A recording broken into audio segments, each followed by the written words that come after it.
Is it safe to pour boiling water in a Mylar bag to either rehydrate or cook your food? We decided to ask the expert.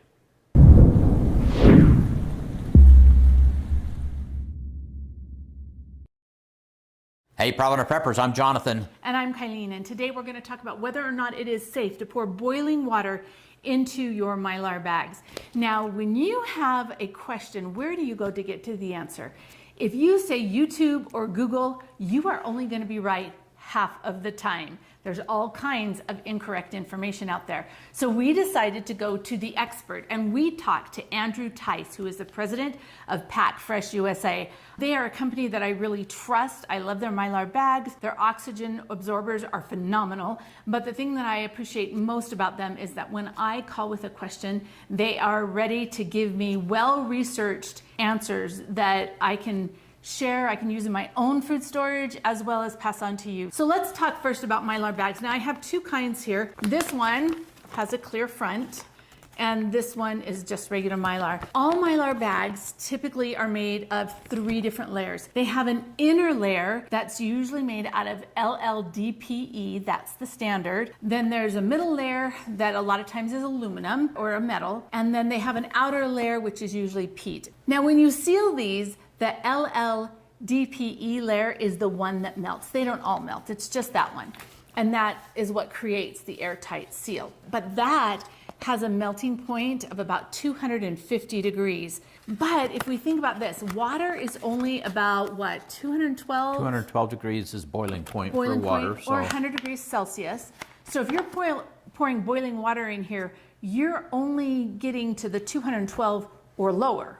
You're not going to achieve the 250. Now the aluminum, what is it, 1200 degrees? Right, yes.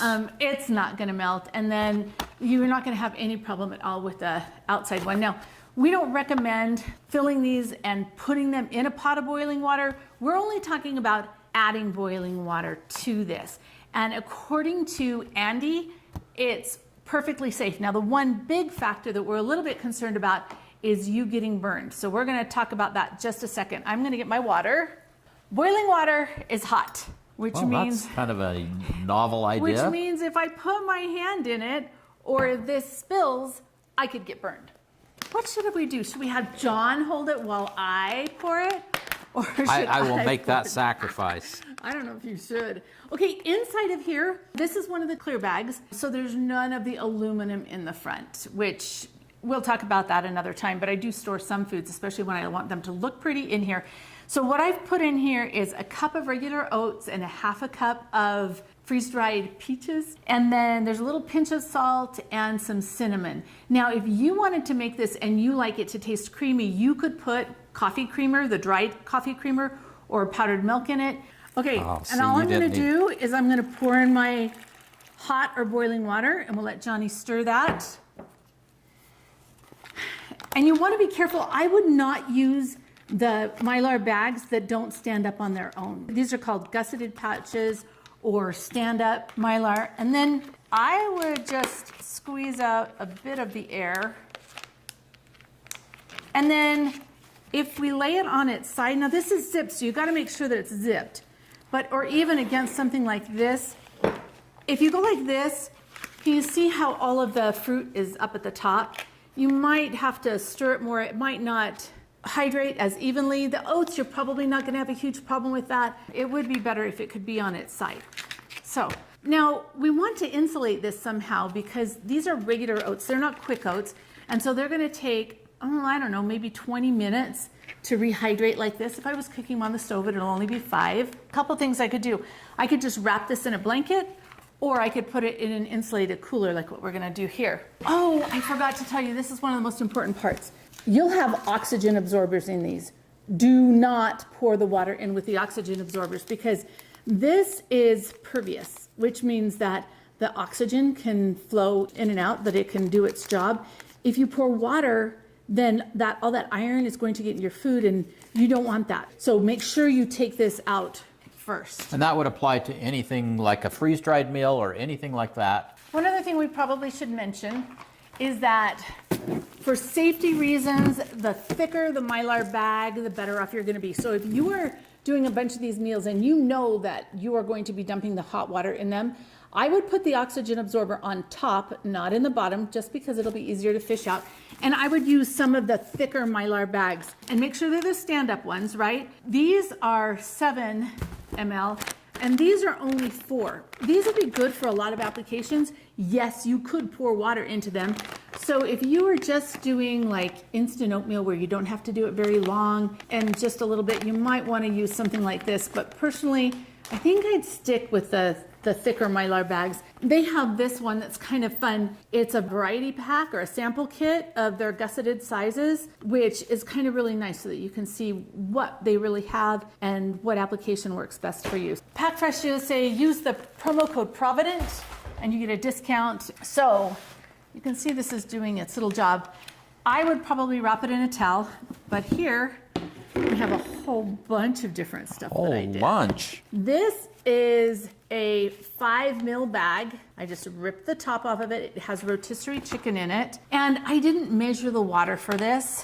Oh, smell. It smells like it awesome. just came back from Costco. Oh, this looks really, really good. And all I did was just put about the amount of water and then I stuck it in here and I've just let it cook a little bit. Now this was freeze-dried corn.